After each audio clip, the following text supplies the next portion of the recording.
ليه بنستنى؟ وليه دايما بنعملها في اخر لحظه؟ وليه بنبقى عارفين ان احنا لازم نبدا بس مش بنبدا؟ اوعدك ان الفيديو ده هيبقى من اهم واصدق الفيديوهات اللي انت هتشوفها، وبجد بجد هيغير طريقه تفكيرك. وعلى فكره من البدايه انا قافل اعلانات اليوتيوب، فاظن لو انت عندك شك ان انا بعمل كده عشان اجيب فيوز، عشان ببساطه اخد فلوس من اعلانات اليوتيوب، فانا بقول لك من البدايه انا قافلها. وانا والله العظيم حاسس بيك وفاهم كويس اللي انت بتمر بيه، لان انا مريت بيه شخصيا. فخليني اقول لك الاول انا مين واسمي ايه وبعمل ايه وكل الكلام ده، وبعديها هفهمك ليه انت مع الاسف بقالك كتير قوي بتاجل الحاجات اللي انت المفروض ان انت تعملها، ولكن مع الاسف انت بتاجلها. انا اسمي طارق شعبان، وانا خريج هندسه كمبيوتر، وانا الحمد لله فشلت في جميع البيزنس اللي انا فتحتها وانا شغال كمهندس كمبيوتر. بس اللي خلاني اصلا ان انا ابتدي افكر ان انا افتح البيزنس دي هي لطشه بالقلم حصلت لي في 2020. واللطشه دي ببساطه كان في شركه انا كنت شغال فيها كمهندس كمبيوتر، والشركه دي رفضت نص الموظفين. ففي اللحظه دي فهمت ان ببساطه كل الكلام اللي احنا كنا بنسمعه من اهالينا ومن المجتمع على ان الوظيفه من 9 ل 5 فدي حاجه امنه، كل الكلام ده بالنسبه لي اتكسر. وفهمت ساعتها ان الموضوع ده مش حقيقه. وساعتها ابتديت كذا بيزنس. وعلى فكره اللي خلاني ابتدي كذا بيزنس وانا مش فاهم، انا ابتديت اونلاين بيزنسز. والاونلاين بيزنس دي ببساطه اللي هي دروب شيبينج او الاي كوميرس. انا كنت بعملها بشكل مختلف شويه، كنت بعملها بون برودكت ستور، وانا ما كنتش مؤهل ان انا اعمل حاجه زي كده. فانا عشان كده بقول لك انا فاهم كويس انت بتمر بيه. وبعديها الحمد لله فشلت فيهم كلهم، الاول في الثاني في الثالث في الرابع في الخامس. فتحت حوالي 5 أو 6 ستورز وكلهم فشلوا الحمد لله. بس في نفس الوقت الحمد لله اتعلمت كذا سكيل مختلفة. وبعديها بدأت على السوشيال ميديا ووصلت الاكونت بتاعي ل 250 ألف متابع. وبعديها بفضل الله فتحت الماركتنج ايجنسي بتاعتي، وبعديها اشتغلت مع صناع محتوى كبار وشركات كبيرة. وبعدين الحمد لله دخلت كانفستور في شركة AI اسمها سيلباي. وبعديها الحمد لله فتحت شركة مبيعات. شركة المبيعات دي يعني بتقفل صفقات. ودلوقتي ببني الجامعه بتاعتي اللي هي اسمها ماني لاب يونيفرسيتي. انا عارف ان انت زمانك دلوقتي بتقول يا عم خلاص عرفتنا، قول لنا عاوز ايه الدنيا. انا بس بقول لك الكلام ده لسبب واحد، لان مع الاسف دلوقتي على السوشيال ميديا في كميه هبيده وكميه ناس مع الاسف بتقول كلام بس عشان الكلام ده يجو فايرال، عشان يجيب فيوز، عشان هم بيعملوا فلوس من الاعلانات.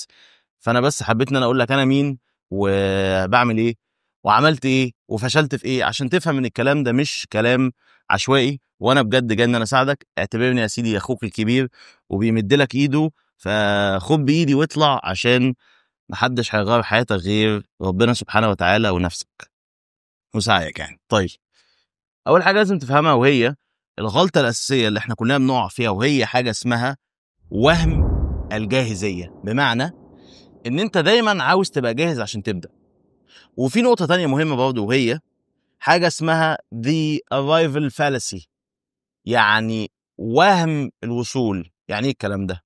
يعني انت مقتنع انك لما توصل ويبقى معاك فلوس وتقبض بالدولار هتبقى سعيد. انت مقتنع ان انت لما تعمل الجسم الفلاني اللي هو مقسم بقى وسكس باكس وبنش كبير وفاهم ظهر كبير وشولدر، كل الكلام ده انت مقتنع ان انت هتبقى مبسوط.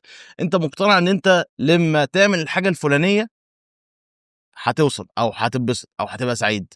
مقتنع ان انت لازم تجيب لابتوب عشان تبدا. تمام. لكن الفكره ببساطه وهي ان السعاده مش في ان انت توصل للمكان الفلانيه، لا، هي في الجيرني. بمعنى ان انت اوقات كتيره جدا تبقى انت مثلا عليك تمرينة رجل في الجيم، ماشي، وانت مش طايق نفسك ومش جاهز ومش واكل وي وي وي وتروح الجيم، مش هتعمل كويس، مش هتتمرن باكفأ صوره عندك. ولكن بعد ما تخلص التمرين، تمام، هتبقى عندك كميه ثقه بالنفس وكميه فخر ما بينك وبين نفسك. وعلى فكره دي حاجه ناس مش بتحسها، ولكن انت هتحسها ما بينك وبين نفسك. فدي نقطه مهمه جدا، وده اول سبب ليه احنا مع الاسف بنستنى. ليه ما بنبداش مع ان احنا عارفين ان احنا لازم نبدا؟ يعني انت بتبقى عارف ان انت لازم تبدا. انا لازم اذاكر، انا عندي امتحان كمان يومين وقاعد مأنتخ، فاهم؟ انت مع الاسف مستني ان الجو يبقى حلو وتاكل اكله حلوه وتسمع كلام حلو وتظبط مودك وتظبط دماغك، كل الكلام ده عشان تبدا. بس هي دي النقطه، النقطه ان انت لازم تبطل الموضوع ده خالص وتفهم اصلا انت ليه بتعمله، فاهم؟ تاني حاجه دي نقطه مهمه جدا وبجد عاوزك تفهمها. عقلك ما بيحبش النجاح، عقلك بيحب البقاء. عقلك تاني ما بيحبش النجاح، عقلك بيحب البقاء. يعني ايه؟ يعني عقلك دايما شغال في حاجه اسمها خاصيه البقاء او السرفايفل مود. تمام؟ فدلوقتي عقلك بالنسبه له ايه ده؟ الواد ده عاوز ينجح. نجاح يعني تغير، تغير يعني خطر، خطر يعني صراع داخلي. يعني انت انت بتصارع نفسك. عشان كده عدوك الاساسي هو انت، مش حد تاني. فدي نقطه لازم تفهمها، ان عقلك مش عاوزك تنجح. عقلك عاوز يبقى ان هو دايما في السرفايفل مود، في خاصيه البقاء. تمام؟ وبرضه قيس على الموضوع ده حاجات كتيره جدا. انت عمال تغذي عقلك من وانت صغير وعمال تسمع الكلام ده من اهلك والمجتمع. يا ابني خليك ماشي جنب الحيط، يا ابني اللي نعرفه احسن من اللي ما نعرفوش. فانت مع الاسف انت اصلا ناشئ على برمجه غلط. انت الكلام اللي انت كنت بتسمعه كله غلط. اللي نعرفه احسن من اللي ما نعرفوش، يا ابني خليك ماشي جنب الحيط. لا طبعا، اللي ما تعرفوش احسن من اللي تعرفه. في ساعات، في اوقات ما، اللي ما تعرفوش احسن، لان انت عارف اللي انت عارفه ده هيوديك لفين. بس اللي انا ما اعرفوش ما اعرفش هيوديني لفين. ونقطه تانية ودي مهمه، هو مين اصلا اللي بينصحني؟ مع كامل احترامي، عمك ولا عمتك ولا خالتك ولا خالك ولا والدك ولا والدتك؟ طب هل الناس دول عملوا الحاجه اللي انا نفسي اعملها؟ يعني هل مثلا عمي او عمتي او خالتي او خالي فتحوا بيزنس وعندهم موظفين وفاهمين يعني ايه بيزنس، وفاهمين يعني ايه سيستمز، وفاهمين يعني ايه مانجينج امبلويز، ان انا ازاي ان انا ادير الموظفين، ازاي ان انا اعمل واقفل الصفقه؟ فدي نقطه مهمه جدا. فمش اي حد تسمع له نصيحه طبعا تحترمه، وطبعا لو ما هو يكلمك تحترمه وتسمعه، بس ممكن تخش من هنا وتطلع من ناحيه تانية. وعلى فكره ده احترام لنفسك وده حب لنفسك. تمام؟ فدي نقطه مهمه جدا وبالله عليك افهمها. واتمنى الموضوع ده ما يتاخدش بشكل خطا. اتمنى ان انت تبقى فاهم انا بقول ايه. يعني ما تقولش هو انت قصدك ان انا ما احترمش ابويا، لا خالص. بس خليك ذكي، خليك لابق في الكلام، فاهم؟ ما تردش، ما تقاوحش، ما تتعاملش ند بند. ده ابوك في الاول والاخر، فاهم؟ يعني هو انت بالنسبه له ما الا ببساطه حيوان منوي جه في ليله ما، ودلوقتي بقى شحط، والشحط ده بيقول لي انا اعمل ايه، او الشحط ده بيقول لي انا اتصرف ازاي. حط نفسك مكانه، مستحيل تتقبلها. انت شايف عيل صغير من هو قد كده، وانت اللي كبرته، وانت اللي علمته، وانت اللي عملت له كل حاجه، وجاي هو يقول لك يا بابا انت مش فاهم. مش فاهم ايه يا ابني؟ مش فاهم ايه؟ انت عبيط ولا ايه؟ هيديك بالجزمه، وحقه الصراحه. انا لو ابني بيقول لي انت مش فاهم، او ابني بيعاندني او في طريقه للحوار، فاهم؟ فدي نقطه مهمه جدا. وبرده انت يعني انت ما اتحطيتش مكانه، فاهم؟ انت بس قمت بدور الابن، لكن انت مش عارف هو بقى ابن او كان ابن وبقى اب، فاهمني؟ فدي نقطه مهمه جدا لازم تفهمها. طيب احنا دلوقتي عرفنا ان اول سبب هو وهم الجاهزيه، ان انت عاوز دايما تبقى perfectionist، انت عاوز تبقى جاهز، عاوز كل حاجه تبقى مجهزه لك. وتاني نقطه وهي بكل بساطه، ان عقلك ما بيحبش النجاح، عقلك بيحب الامان. دي نقطه مهمه جدا جدا جدا، لازم انك بجد تفهم. طيب السبب الثالث، وده ممكن يزعل شويه ناس، ولكن ان انت خايف من اللي هيقولوه عليك. يعني انت خايف من كلام صحابك عليك لما تبتدي البيزنس الفلاني، او لما تبتدي ان انت تروح الجيم وانت مش في احسن حالاتك او مش في احسن شكلك، او لما تبتدي على السوشيال ميديا انت خايف صحابك هيصفوا عليك ازاي، او اهلك او المجتمع في العموم يعني. فدي نقطة مهمة جدا، وانا حابب اقول لك نصيحة اخوية من اخ كبير لاخ صغير او حتى اخ كبير. طز فيهم وطز في ارائهم وطز في اللي هيقولوا عليك من ورا ظهرك. الكل هيتكلم وكل هيسف وكل هيهزر، بس قسما بالله لما انت تحقق اللي انت وعدت نفسك بيه، ثقتك بنفسك وفخرك بنفسك هيبقى في حتة تانية خالص. بص، انسى انسى انسى، محدش حتى هيقدر ان هو يتخيل قد انت هتبقى واثق من نفسك، والفخر اللي هيبقى عندك ما بينك وبين نفسك. خد بالك، انت بتزود الفخر اللي عندك، او انت بتجني الفخر ده مش من انك تقف في المرايه او تقعد تقول لنفسك ان انا جامد، او انا عيل صايع بتاع بنات، او انا اللي بعمل كذا وكذا. لا لا لا خالص. فخرك بنفسك كراجل، انا كلامي موجه للرجاله، فخرك بنفسك بيجي من ان انت توعد نفسك وعود، وان انت تحقق الوعود دي.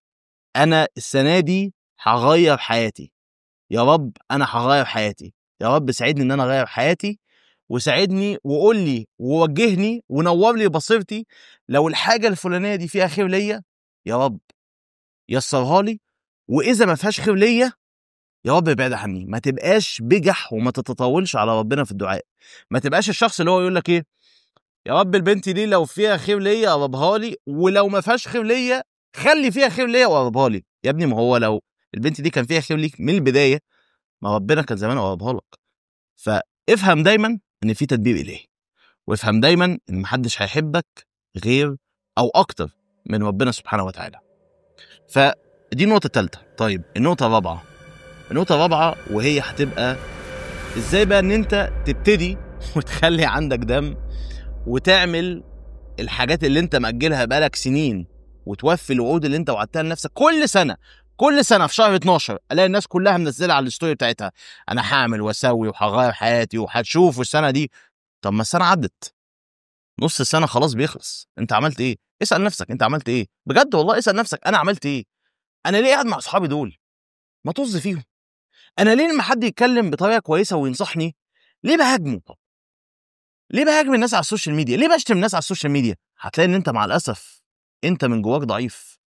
وعلى فكره، مفيش مشكله ان انت تبقى ضعيف، انا مش بهاجمك، انا بفوقك. وعاوزك تفهم كويس ان مفيش حد هيتاثر بالكلام السلبي غير انت. يعني لما انت تسيب كومنت سلبي لحد معروف وناجح والناس بتحبه على السوشيال ميديا، هو بالنسبه له انت خدمته، لان انت زودت له ريتش، لان في ناس اكتر كده هتشوف الفيديو بتاعه او البوست بتاعه.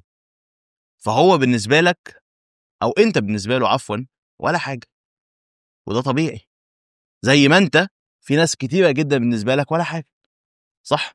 طيب، تعمل ايه بقى عشان تتخطى الاستهبال اللي انت فيه ده؟ تمام. ببساطه، قبل ما تنام عاوزك تكتب انت هتعمل ايه اليوم اللي بعديه. طيب هتقول لي ما انا مش عارف هبدا بايه. ابدا باهم حاجه انت المفروض تخلصها في اليوم ده.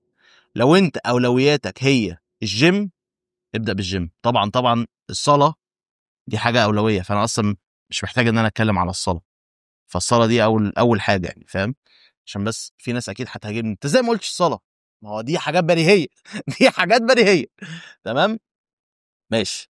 لو انت اولوياتك الجيم، ابدا بالجيم. لو انت اولوياتك ان انت تبدا بيزنس، خلاص يبقى انت شوف ايه اهم حاجه المفروض تعملها في البيزنس. انا مشكلتي ايه دلوقتي؟ انا مشكلتي ايه في البيزنس؟ مشكلتي سيلز؟ مشكلتي ان انا المفروض اعين ناس اكتر؟ مشكلتي ان انا عندي خلل في الماركتنج فلو؟ مشكلتي ان انا بيجي لي الليدز دي مش كواليفايد، وبحرق معاهم وقت ومجهود، وبدي فلوس للموظفين بيكلموا الليدز دي، والليدز دي اصلا مش كواليفايد. طيب يبقى انا مشكلتي ان انا المفروض اظبط الفورم بتاع الليدز دي، وهكذا وهكذا وهكذا. فدايما تبدا باحسن حاجه، دايما تبدا باهم حاجه. طيب، بعديها بكل بساطه، بعد كل ساعه في يومك، عاوزك لو سمحت تجيب نوت او ورقه، واكتب انت عملت ايه في الساعه دي.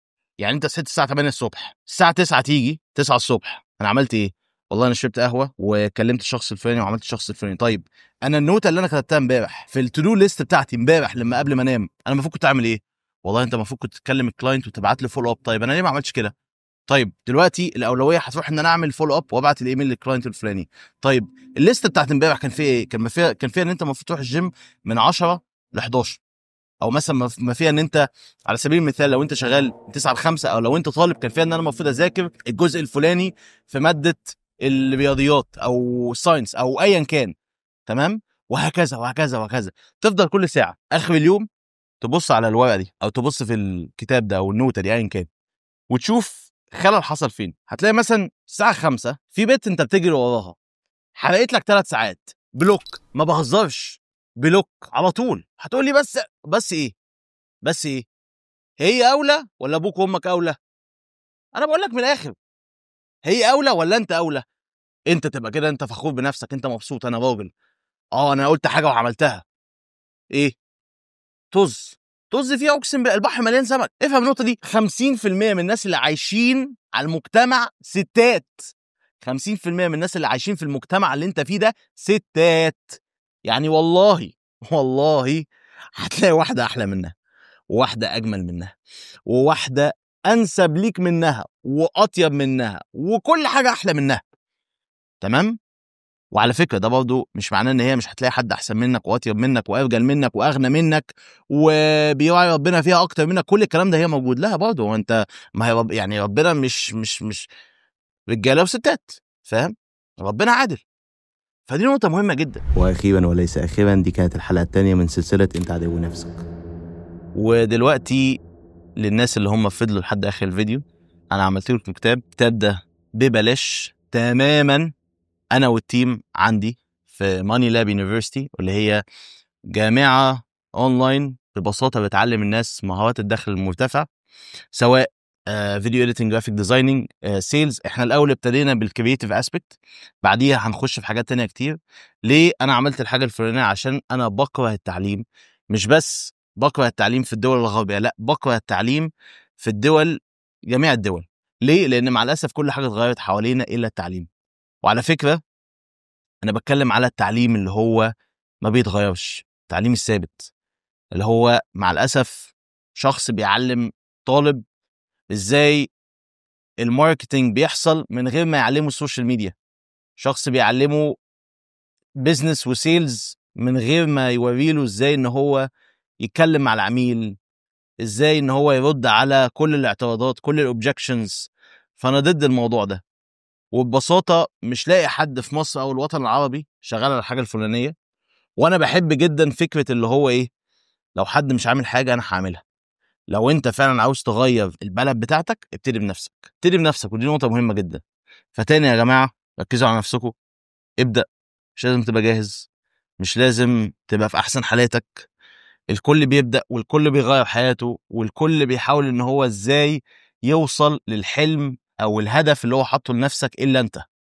طز في اصحابك دول كلهم، انا بقول لك لما يتجوزوا هتشوفهم مره مرتين في الشهر. طبعا لو ناس، يعني لو ناس ناجحه، ولو ناس فعلا بتهتم ببيتها، مش عيال صيع قاعدين على القهوه 24 ساعه. طز في كلام الناس وركز على نفسك. انا اسمي طارق شعبان، وايه، السلام عليكم.